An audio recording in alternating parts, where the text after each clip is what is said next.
जय श्री सीताराम मित्रों, श्रद्धालु श्रोता बंधुओं, श्रद्धालु भक्तजन, श्रद्धालु हमारे संपूर्ण भारतवर्ष की मातृशक्ति,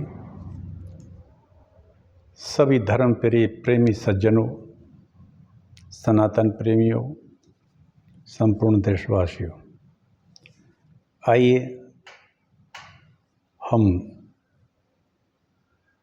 सब देवी भागवत, श्रीमद् देवी भागवत की कथा को सुने। कथा के प्रारंभ में इसके महात्म का वर्णन किया। महात्मा पूरा हो चुका है। अब कथा शुरू करते हैं। आप सभी को होली की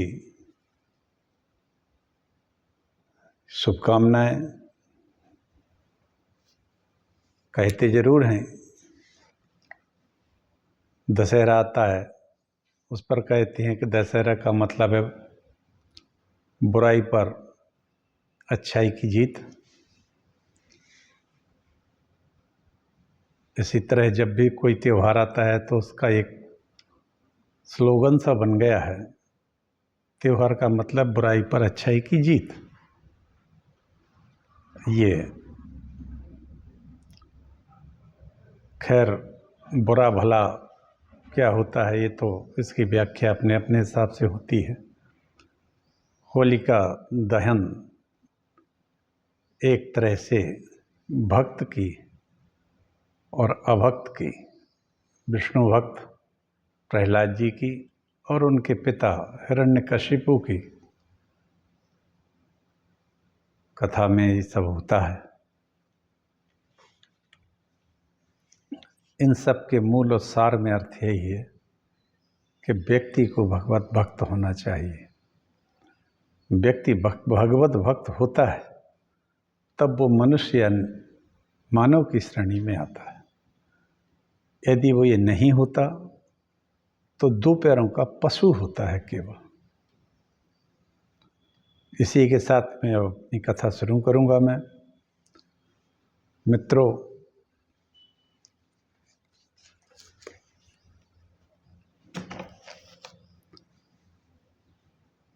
हमारे देश में पारस्परिक एक कलह का वातावरण है। कलह का वातावरण आज से नहीं है। जब कलह शुरू होती है तो विघटन हुआ। विघटन में हम सन 1947 में स्वतंत्र तो हुए, पर हम अपनी ह्रास अवस्था को देखें और समझें। किंतु खेद का विषय है कि भारत के स्वतंत्र होने के पश्चात भी उसकी रही सही सभ्यता, भारतीयता नष्ट होती जा रही है। ये भारतीयता नष्ट होना, संस्कृति का नष्ट या ह्रास होना या धुंधला पड़ना, अपनी भारतीय सभ्यता से भागकर हम अंग्रेजी सभ्यता को अपनाने लगे हैं। अपनाएं जरूर, लेकिन अपनी सभ्यता को ना भूलें। और इस तरह से इस कलह के कारण हमारे ग्रंथों की चोरियां हुई हैं। ग्रंथों को लूट लिया गया। मदान्ध विजेताओं के द्वारा ग्रंथ राशियों को जला दिया गया, और इतना जलाया कि कई महीनों तक उसकी आग नहीं बुझी। ये सबको पता है।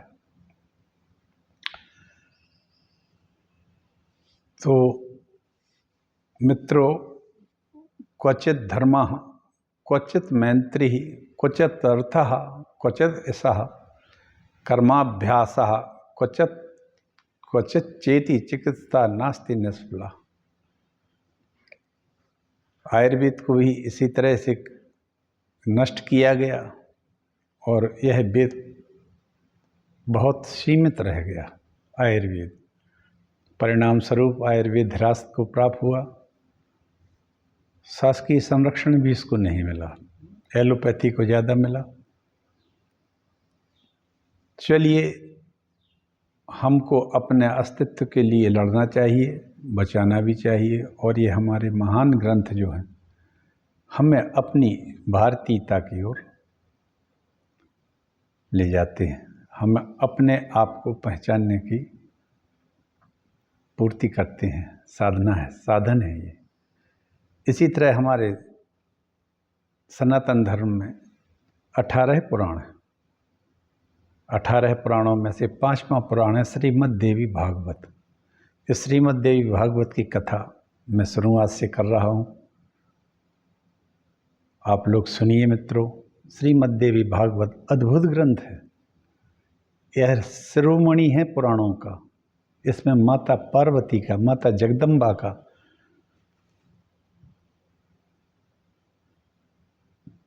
लीलाओं का बड़ा विशद वर्णन है, ब्रह्म तत्व का निरूपण है। ब्रह्मई वेदम मृतम पुरस्ताद ब्रह्म पश्चाद ब्रह्म दक्षिणोत्तरणे अधश्चोर्ध्वं च प्रसृतं ब्रह्मई वेदम विश्वमिदं वरिष्ठम। मुंडोक उपनिषद है, अपने उपनिषद हैं 108 से ज़्यादा है। उसमें एक मुंडोक उपनिषद है, उसके द्वितीय अध्याय का में एक श्लोक आता है, यह अमृत रूप परब्रह्म ही हमारे सामने है। यह अमृत रूप परब्रह्म ही हमारे सामने है। गौर से सुनना आप लोग। वह ब्रह्म हमारे पीछे भी है, वह हमारे दाईं ओर है, वह हमारी बाईं ओर है, नीचे की ओर है तथा ऊपर की ओर भी फैला हुआ है। यह जो संपूर्ण जीव जगत आप लोग देखते हैं, ब्रह्मांड देखते हैं, जानते हैं, यह सर्वश्रेष्ठ ब्रह्म ही है। वो यह ब्रह्म है। ब्रह्म माने ब्रह्म शक्ति, और ब्रह्म शक्ति का मतलब माता जगदम्बा, शाक्ता एव ध्वजा सर्वे न शैव न च विष्णुवा। संसार में जितने भी द्विज हैं ये सभी शाक्त मत के होते हैं, क्योंकि हर जितने भी मत हैं और पथ हैं उनमें जितने भी नामों से अपने अपने हिसाब से नाम जपते हैं या रखे हैं, बगैर शक्ति के कोई नहीं है। मित्रों, इस बात का ध्यान रखना। क्यों कि शक्तिमान शक्ति के द्वारा ही चालित होता है, नहीं तो जड़ या सौ हो जाता है। यही व्यक्ति के साथ है। जब आप व्यक्ति की मृत्यु हो जाती है तो कोई उससे ये नहीं कहता है कि ये विष्णुहीन है, शिवहीन है, ब्रह्माहीन है या जानहीन है, या ये कहें कि जो भी जहाँ जैसा कहते हैं। उनने कहा इंतकाल हो गया, और कहते हैं अब इनमें तो शक्ति नहीं रही, शक्तिहीन हो गया। तो शक्तिहीन मतलब कहने का मतलब ब्रह्म की शक्ति है तो ब्रह्म चलायमान है, नहीं तो सब अशक्त हो जाते हैं। तो आइए हम अपने 5वें पुराण जो हैं, पुराणों में 18 पुराण में पंचम स्थान पर जो पुराण है वो श्रीमद् देवी भागवत ही है। और इसकी कथा को व्यास जी ने परीक्षित पुत्र जन्मेजय को सुनाई है। कथा परीक्षित महाराज के पुत्र थे जन्मेजय, उन्होंने इस कथा को व्यास जी के मुख से सुना है। तो छोटा सा मंगलाचरण करते हैं, इसके बाद हम कथा प्रारंभ करेंगे। नमोस्तु रामाय सा लक्ष्मणाय देवी च तस्यै जनकात्मजाय। नमोस्तु रुद्रेन्द्रियमानिलेभ्यो नमोस्तु चंद्राग्नि मरुद्गणेभ्यः। जगमंगल गुण ग्राम राम के, दानि मुकुट धन धर्म धाम के। जगमंगल भल काजु विचारा, बेगिए नाथ न लाइए वारा। गंगा तरंग रमणी जटाकलापम, गौरी निरंतरम विभूषित वाम भागम। नारायण प्रियमनंग मदापहारम, वाराणसी पुरपतिम भज विश्वनाथम। भक्त भक्ति भगवंत गुरु चतुर्नाम बपु एक, तिनके पद बंदन करो ना सत विघ्न अनेक। सियावर रामचंद्र की जय। मित्रों, आज प्रथम स्कंद शुरू होता है। इसमें इस पुराण महापुराण में, ये बहुत विशाल और विस्तृत पुराण है मित्रों। 18,000 श्लोक हैं इसमें। महात्म के हमने अभी पूरे श्लोक कहे, लगभग 300 से ज़्यादा होंगे। आज से पूर्वार्ध श्रीमद् देवी भागवत का शुरू होता है। ओम श्री जगदम्बिकायै नमः। ओम ऐं ह्रीं क्लीं चामुंडायै विच्चे। ये नवार्ण मंत्र है, सभी को इसका जप करना चाहिए। श्री गम गौम गणपते विघ्न विनाशिने स्वाहा। श्री गणेशाय नमः। महर्षि शौनक का सूत जी से श्रीमद् देवी भागवत सुनाने की प्रार्थना करना।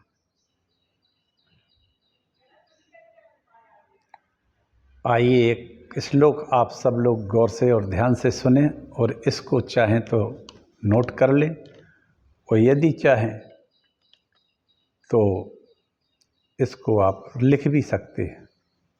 ये प्रथम श्लोक है। ओम सर्व चैतन्य रूपाम, ओम सर्व चैतन्य रूपाम तामाद्याम विद्याम च धीमहि बुद्धि या न प्रचोदयात्। जो सर्व चेतना स्वरूप है, इस सारे जगत की जो चेतना जिसमें जैसी भी है, जिस व्यक्ति में है, जिस जीव में है, ये जो चेतना का स्वरूप है, सर्व चेतना स्वरूप आदि शक्ति तथा ब्रह्म विद्या स्वरूपिणी भगवती जगदम्बा है। उनका हम ध्यान करते हैं, वे हमारी बुद्धि को प्रेरणा प्रदान करें। वे भगवती जगदम्बा इस जगत की जो माता है, आदि शक्ति है, वो हमारी बुद्धि को प्रेरणा प्रदान करें इस महाकाव्य के कहने के लिए। मित्रों, आपका कोई किसी को एक पैसा नहीं लगना है, ना समय लगना है। आप लोग रोज इस महाकाव्य को सुनिए। मैंने महात्म में इसका बहुत बड़ा वर्णन किया है। ये एक ऐसा काव्य है कि आप 9 आवृत्ति कोई कर लेता है तो जीवन मुक्त अवस्था को प्राप्त हो जाएगा। फिर पुनरपि जननम पुनरपि मरणम पुनरपि जननी जठने शयनम। फिर तो भगवान मुरारी पार लगा देंगे आपको। ऐ संसारे बहुदुस्तारे तो पाही पाह मुरारी। वाह, क्या बात है! शंकराचार्य का ये पद है मित्रों। तो आइए अब हम शुरू करते हैं। पहले श्लोक की मैंने अर्थ को कहा, व्याख्या की है। एक बार फिर कहता हूँ। सर्व चैतन्य रूपाम वित्तामद्याम विद्याम च धीमहि बुद्धि या न प्रचोदयात्। यद पाद पंकज रजः संव्याप्य विश्वम ब्रह्मा सृजत् नुदिनंच ब्रभर्ति विष्णुः रुद्रश्च संहर्ति नेतरता सामर्था तस्तस्यै नमोस्तु सत्यम जगदम्बिकायै। जिनके चरण कमलों की धूल पाकर ब्रह्मा समस्त संसार का रचना करते हैं, विष्णु भगवान निरंतर पालन करते हैं, और भगवान रुद्र संहार करते हैं। दूसरे किसी उपाय से भी अपना अपना कार्य करने में समर्थ नहीं हो सकते। अरे ब्रह्मा विष्णु भगवान तो समर्थ नहीं हो सकते हैं, ये तो एक अलग बात। बिना शक्ति के, बिना भगवती के, ये अंश मात्र जो छोटी छोटी शक्तियां हैं आदमियों के, जानवरों के, पूरे अंडज स्वेजज जरायुज उद्भिज जितने भी 4 तरह के जीव हैं, 84 लाख योनियां हैं, कोई भी बगैर शक्ति के कुछ भी करने में समर्थ नहीं है। ऐसी उन भगवती जगदम्बा को मेरा सतत प्रणाम है, सतत निरंतर प्रणाम। सर्व चैतन्य रूपाम तामद्याम विद्याम च धीमहि बुद्धि या न प्रचोदयात्। शौनक जी कहते हैं कथा प्रारंभ हुई है। आप लोग सुनिए, बहुत अधिक कथा नहीं, 30-35 मिनट में कहता हूँ, आप रोज़ सुनिए। और मैं कोशिश करूँगा कि आपको श्रीमद् देवी भागवत की पूरी कथा सुनाएं। आप लोग अगर सुन रहे हैं तो सब्सक्राइब जरूर करिए और कराइए। ये अद्भुत पुराण है मित्रों। जो आप सोच के इस पुराण को सुनेंगे वो भगवान भगवती महाशक्ति रुद्राय गौरी वरदान, वो वरदान देने वाली रुद्राणी आपकी सब वरदान दे के आपकी इच्छा पूर्ति कर देगी। बस एक बात है, आपकी संकल्प शक्ति कितनी ताकतवर है, निष्ठावान है। सौनक उवाच, सौनक जी कहते हैं, सूत सूत महाभाग धान्यो अपि पुरुषर्षभः यद्धीतास्तत्रया सम्यक प्राण संगीता शुभः 18 पुराणानि कृष्णेन मुनिना कथितानि सुदिव्यानि पठितानि त्वया नघ पंचलक्षणयुक्तानि सरहस्यानि मानद त्वया जातानि सर्वाणि व्यायास्तत्व सत्यवती सुतात। सौनक जी बोले, हे पुरुषों में श्रेष्ठ भगवान सूत जी, आप तो धन्य हैं। वाह! क्योंकि संसार में अत्यंत दुर्लभ पुराण संहिताओं को आपने भली भांति अध्ययन किया है। सौनक जी कहते हैं सूत जी से कि आप बहुत धन्य हैं सूत जी, आपने संपूर्ण पुराणों का लगातार निरंतर अध्ययन किया है। वाह, क्या बात है। हे पुण्यात्मा, हे मानद, आपने कृष्ण द्वैपायन माने व्यास जी को कहते हैं कृष्ण द्वैपायन, व्यास जी के द्वारा रचित 18 महापुराणों में, व्यास जी ने 18 महापुराण रचे हैं, 18 वो पुराण भी रचे, सम्यक अध्ययन किया है, जो पंच लक्षणों से युक्त हैं, गूढ़ रहस्यों से समन्वित हैं और जिनका आपने सत्यवती पुत्र व्यास जी से ज्ञान प्राप्त किया है। ये सूत जी व्यास जी के शिष्य थे। व्यास जी ने इनको सभी पुराणों का अध्ययन कराया, रहस्यों को खोला, रहस्यों की व्याख्या भी बताई। तो सौनक जी कहते हैं, हमारे पुण्य से ही आप इस उत्तम मुनियों के निवास योग्य दिव्य पुण्य प्रद कलि के दोषों, इस कलयुग के दोषों से रहित क्षेत्र में पधारे हैं। हे सूत जी, मुनियों का यह समुदाय परम पुण्यदायिनी पुराण संहिता का श्रवण करना चाहता है। वाह! सौनक जी कहते, हम पुराण संहिता का श्रवण करना चाहते हैं, अतः आप समाहित चित्त होकर हम लोगों को उसका वर्णन कीजिए। हे सर्वज्ञ, आप तीनों तापों दैहिक, दैविक और भौतिक से रहित होकर दीर्घजीवी हैं। सूत जी से कहते हैं सौनक जी कि आप दीर्घजीवी हैं, आपको त्रिताप, दैहिक हो चाहे दैविक हो चाहे भौतिक हो, किसी भी तरह का ताप आपको व्याप्ता नहीं है, आप इन सब से अलग दीर्घजीवी हैं। हे महाभाग, ब्रह्म प्रतिपादक देवी भागवत महापुराण का वर्णन करें। वाह! सौनक जी और जो 88,000 90,000 महात्मा थे, उन्होंने सूत जी से कहा कि आप हमें श्रीमद् देवी भागवत पुराण का हमें वर्णन करें, हमें सुनाएं। हे सूत जी, जो मनुष्य श्रवणेन्द्रियों कानों से युक्त हैं होते हुए जो केवल जिह्वा के स्वाद में लगे रहते हैं और पुराणों की कथाएं नहीं सुनते, वे निश्चय ही अभागे हैं। अब इंद्रियों के अपने अपने काम हैं। आज लोग वह खाने पर बहुत अधिक महत्व देते हैं। हमारा सात्विक खाना जो है वो विलुप्त होता जा रहा है और कुछ ना जाने क्या क्या बाजार के ये जंक फूड खाने लगे हैं, उसका परिणाम भी सामने आने लगा है। जंक फूड और चाय ने सत्यानाश कर दिया है इस देश की खान पान व्यवस्था का। केवल आदमी चाय पी रहा है, पहले तो चाय ही पीता था, थोड़ा बहुत दूध सही था, अब तो दूध भी गलत है, चाय भी गलत है। और ये बर्गर, पिज्ज़ा, जंक फूड, ना जाने ये क्या क्या लड़के लड़कियां रोड पर खड़े होकर खाते रहते हैं, गंदे तेलों से बने हैं। तो उनका कहना ये है कि आज केवल, या उस समय भी, जो केवल खाने में ही अपनी ज़िंदगी बर्बाद कर देते हैं, लेकिन वो पुराण कानों से नहीं सुनते हैं, क्योंकि श्रोत्र भी एक ज्ञानेंद्रिय है, इससे सुनाई देता है। ज्ञान जिन जिन से होता है उनको ज्ञानेंद्रियाँ कहते हैं, कर्म जिन से होता है उनको कर्मेंद्रियाँ कहते हैं। ज्ञानेंद्रियों में जीभ आती है, आँख आती है, नाक आती है, कान आते हैं, त्वचा आती है। ये 5 ज्ञानेंद्रियाँ कहलाती हैं। जीभ से रस की जानकारी होती है, जो भोजन करते हैं स्वाद इत्यादि की। आप जो शाकाहारी हैं वो शाकाहारी, और जो भगवान की कृपा से शाकाहारी नहीं हैं और दूसरी भोजन करते हैं, और इस चैतन्य रूप हृदय कमल पर बैठे भगवती महाशक्ति के न जानते हुए और अखाद्य पदार्थों को खाते हैं।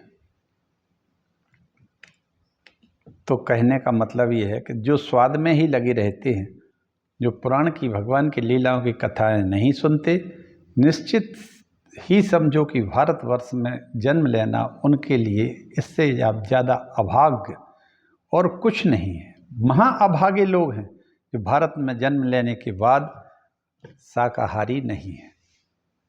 शाकाहारी होना चाहिए और भारतवर्ष में रह के भगवान की विशद वर्णन से युक्त पुराणों की में लीलाएं जितनी हैं, लीलाओं के साथ उनके तत्व हैं, तत्व को समझना चाहिए, सुनना चाहिए। जीवन उसी के लिए दिया है मित्रों, ये केवल पेट भरने के लिए, खाने के लिए और सोने के लिए, और कर्मेंद्रियों से आनंद, इंद्रियों के आनंद लेने के लिए नहीं है।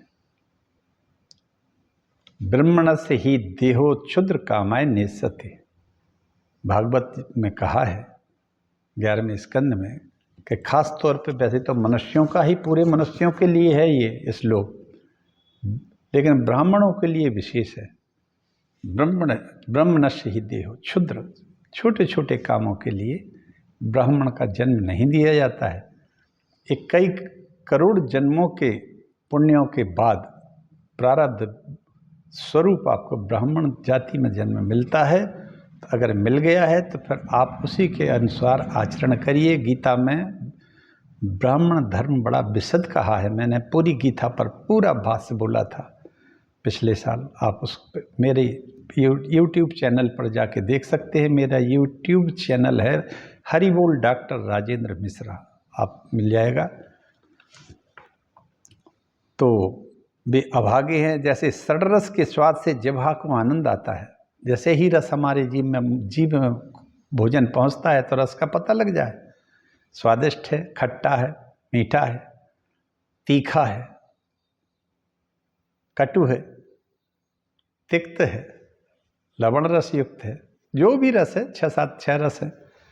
इन 6 रसों में से क्या है, उसको जिह्वा को आनंद प्राप्त है। वैसे ही विद्वज्जनों के वचनों से जब हमारे गुरुजन या जो विद्वान पुरुष हैं, जब वो सुनाते हैं भगवान की कथाएं, तो हमारी कर्णेंद्रियों को, कानों को विशेष आनंद की प्राप्ति होती है। कर्ण प्रिय होते हैं। कौन? भगवान की कथाएं। ऐसी कथाएं आप हमें सुनाइए। आजकल तो कर्ण प्रिय नहीं है, आज तो कर्ण फोड़ आवाज़ मिलती है। कर्ण फोड़, कानों को फोड़ दे डीजे, और न जाने कैसे संगीत का तो सत्यानाश ही कर दिया फिल्म वालों ने भी। उनके पास ना तो कोई गीतकार बचा है ना कोई संगीतकार। गाने बनाते हैं तो ऐसे बना रहे हैं जैसे कोई एक बेवकूफ़ या पागल आदमी चिल्ला रहा हो। जब कर्णहीन सर्प भी बिन पग चलहि सुनहि बिन काना, गोसाई तुलसीदास जी लिखते हैं बालकांड में कि सर्प तो बिना पैर का है और बिना कानों का है, लेकिन याद रखना वो भी कर्णहीन सर्प भी मधुर ध्वनि जब बीन की बजती है तो मोहित हो जाता है। तब भला कर्णयुक्त मानव यदि कथा नहीं सुनते हैं तो उन्हें बधिर क्यों ना कहा जाए।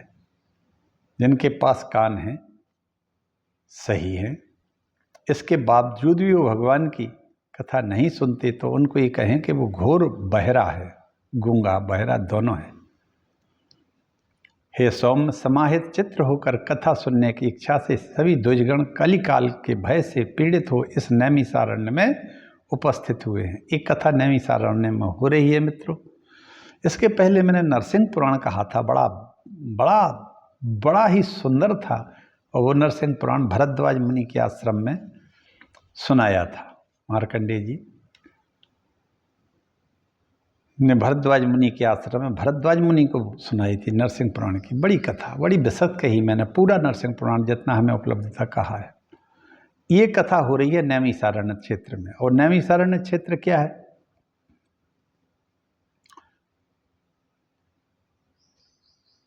समय तो बीतता रहता है और मूर्खों का समय व्यर्थ के दुर्व्यसनों में बीतता है। समय तो एक दिन निकल गया, फिर दूसरा दिन आ गया, फिर तीसरा दिन आ गया, चौथा दिन आते आते एक पूरी आयु निकल जाती है, युग निकल जाते हैं। लेकिन मूर्खों का समय बर्बाद हो जाता है। और काय में होता बर्बाद? दुर्व्यसनों में। दुर्व्यसन कितने हैं जिनकी गिनती नहीं है, इतने दुर्व्यसन हो चुके हैं। दुर्व्यसन इतने हो चुके हैं कि एक तो मोबाइल ने दुर्व्यसनों की ओर धकेल दिया है हमारी पीढ़ियों को। टीवी में भी कोई खास ज्ञान की बात नहीं आती है।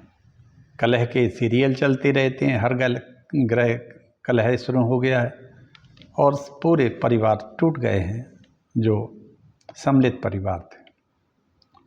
इन्हीं की देन है।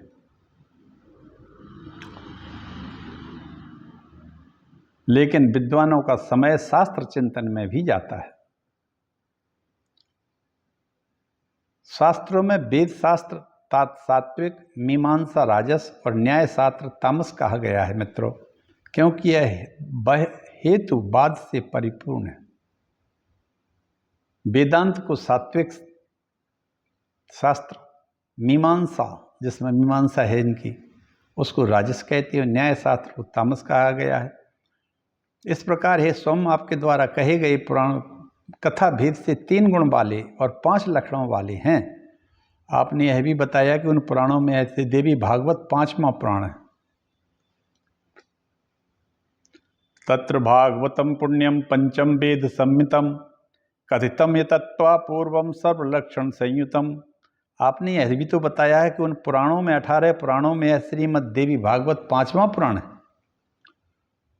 पवित्र है, वेद के तुल्य है और सभी लक्षणों से युक्त है।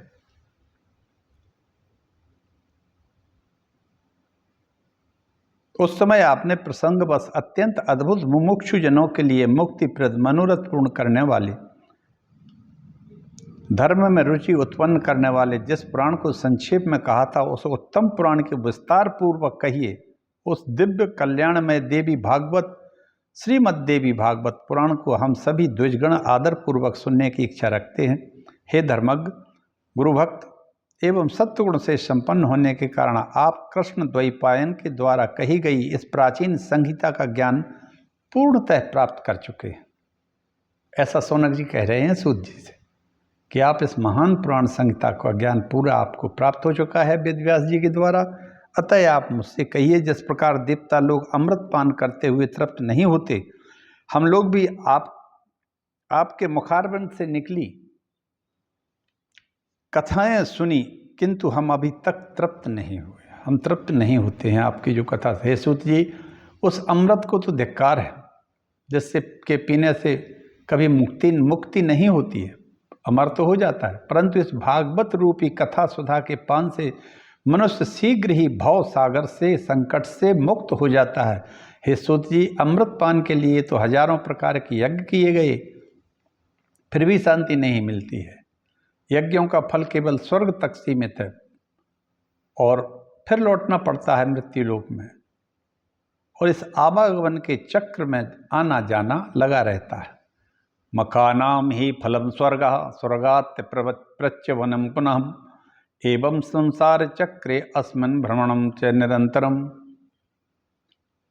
हम इस तरह से निरंतर इस आवागमन रूपी चक्र में चलते रहते हैं। बिना ज्ञानेन सर्वज्ञ नैव मुक्ति कदाचन भ्रमतात काल चक्रे अप नराणाम तृणात्मके अतः सर्वरसोपेतम पुण्यम भागवतम वद पावनम मुक्तिदम गुह्यम मुमुक्षूणाम सदा प्रियम। हे सर्वज्ञ, तृणात्मक कालचक्र में भ्रमण करते हुए मनुष्य को ज्ञान के बिना मुक्ति कदापि संभव नहीं। इसलिए सब प्रकार के रसों से परिपूर्ण और पुण्यप्रद श्रीमद् देवी भागवत पुराण कहिए। वाह, जो पवित्र मुक्तिदायक गोपनीय और मुमुक्षु जनों को सर्वदा प्रिय है।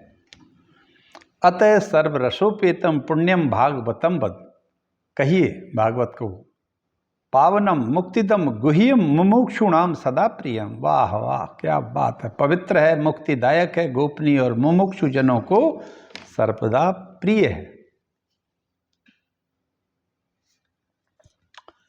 इस तरह से आज प्रथम अध्याय के 25 श्लोक हैं, ये जो मैंने आपसे कहे हैं, यथारूप कहे हैं। पूरे 25 श्लोकों की मैंने श्लोकों में आपको आज से शुरुआत कर दी है। द्वितीय अध्याय में सूत जी कहते हैं, अब सूत जी ने पहले अध्याय में शौनक जी सूत जी से कहते हैं कि आप हमें पूरी बताते हैं कि हमें ऐसे इस तरह से आप हमें नैमिषारण्य क्षेत्र में हमें श्रीमद् देवी भागवत की कथा सुना दीजिए। चूँकि सूत जी व्यास जी के शिष्य हैं, व्यास जी ने सूत जी को संपूर्ण शास्त्र, खास पुराणों को भली भांति उनको ज्ञान दे दिया था। पूरे सभी शास्त्र पुराण सूत जी को याद थे, कंठ थे, और उनकी व्याख्या करने में कुशल थे।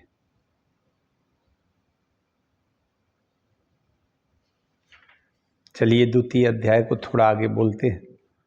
सूत जी कहते हैं, धन्यो अहम अति भाग्यो अहम पवितो अहम महात्मभिः यत्पृष्टम सुमहत् पुण्यम पुराणम वेद विश्रुतम।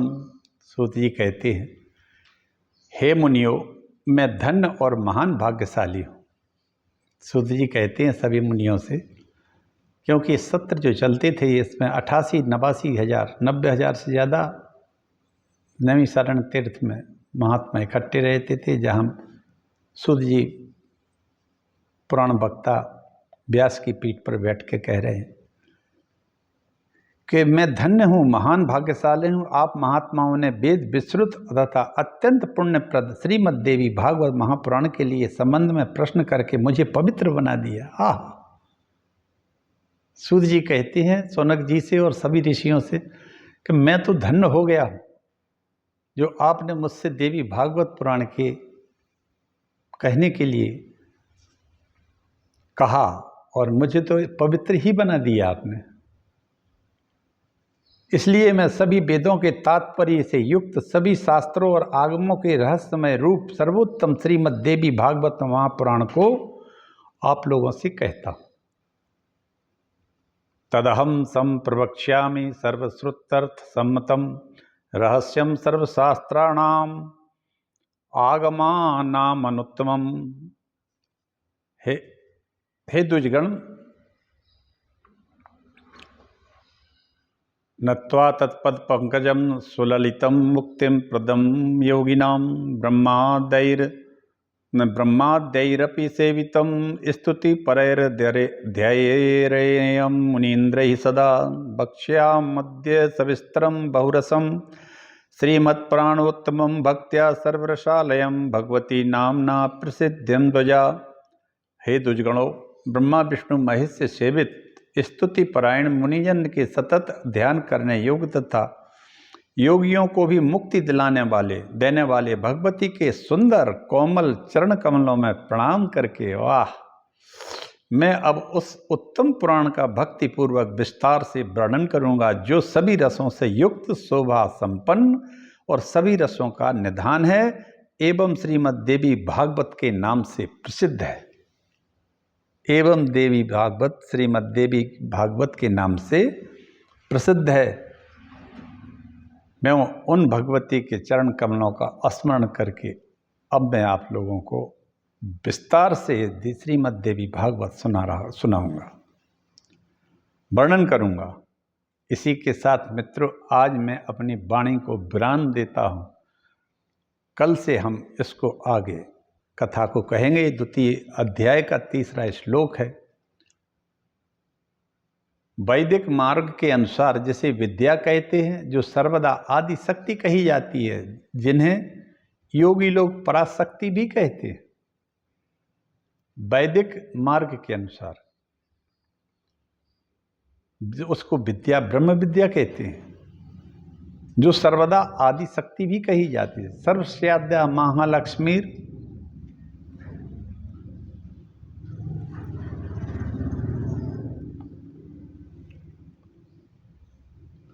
यह आद्या शक्ति कहते हैं उनको, जिन्हें योगी लोग पराशक्ति कहते हैं, जो सर्वज्ञ भव बंधन काटने में निपुण है। वाह! जो सबके हृदय देश में विराजती हैं, रहती हैं, और दुरात्मा प्राणी जिन्हें नहीं जान सकते, मुनियों के ध्यान करने पर जो शीघ्र प्रत्यक्ष दर्शन दे देती हैं, वे भगवती सर्वदा सिद्धिदायिनी बनी रहें। वे भगवती सदा सिद्धिदायिनी बनी रहें। तो मित्रों, आज आप लोगों से हमने इसको प्रारंभ कर दिया है। शौनक और सूत जी का संवाद है। 2 अध्याय प्रारंभ हो चुका है, और वे भगवती महाशक्ति, आद्याशक्ति आप सबके लिए भी सिद्धिदायिनी, भक्तिदायिनी, ज्ञानदायिनी बनी रहे, और वो हृदय कमल में स्थित रहती हैं। दुष्ट लोग उसको समझ नहीं पाते हैं, ज्ञानी लोग सब समझते और जानते हैं। ऐसी भगवती जगदम्बा को हम प्रणाम करते हैं। एक बार नहीं, जितने जन्म हों और जितने जन्म हो चुके हों, उन सभी के द्वारा उन भगवती रुद्राय वरदाम गौरीम वासुदेवाय चै श्रियम दुर्गा सप्तशती की प्राधानिक रहस्य में एक श्लोक आता है। ब्रह्मणे प्रदौ पत्नी महालक्ष्मी नरपत्रीं रुद्राय गौरीम वरदाम। रुद्राय गौरीम वरदाम, रुद्र को भगवान विष्णु के साथ जो उनकी एक शक्ति प्रकट हुई थी, उसको गौरी कहते हैं। वो शिव जी को दी गई थी, और वो वरदान देती हैं। उन्हीं को जगदम्बा आदि शक्ति भी कहा जाता है। उन्हीं का एक स्वरूप सरस्वती के रूप में, एक लक्ष्मी के रूप में। वासुदेवाय चै श्रियम, और वासुदेव भगवान विष्णु को श्री मान लक्ष्मी जी प्रदान की। सर्वस्याद्या महालक्ष्मी त्रिगुणा परमेश्वरी, ये प्राधानिक रहस्य में आता है। सर्वस्याद्या, वो आद्या शक्ति, महान शक्ति, महालक्ष्मी त्रिगुणा है। चलिए मित्रों, आपको अच्छा लगा होगा। भगवान आपकी सबकी रक्षा करे, इस देश की रक्षा करे, देशवासियों की रक्षा करे, देश की भी रक्षा करे, भक्तों की रक्षा करे, सभी की रक्षा हो। हर हर महादेव। जय जगदम्बिके।